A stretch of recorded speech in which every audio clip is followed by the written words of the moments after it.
Kwa majina naitwa Nestori Michael Kawia, ni mkazi wa mtaa wa Chiwezi, kata ya Chiwezi, lakini pia ni mkulima, ninajishughulisha na kilimo cha mahindi.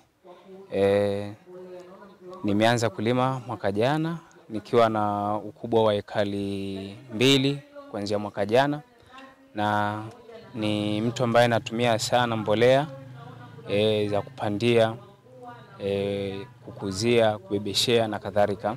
Mbolea za kupandia huwa na msaada sana kwa matumizi wakati wa upandaji, na kazi yake inasaidia kuimarisha mizizi katika mmea.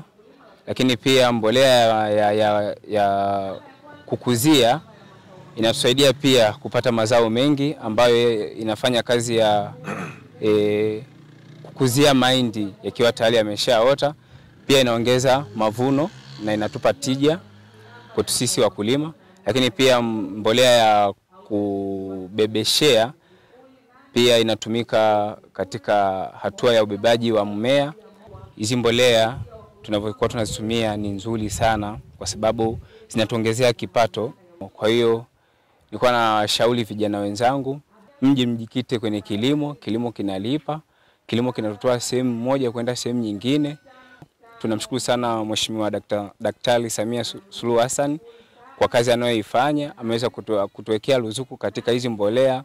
Kwa hiyo ni bei nafuu, inatulipa sisi wakulima na inatusaidia pia tunapata kipato chenye tija, na mavuno yanakuwa ni mengi sana.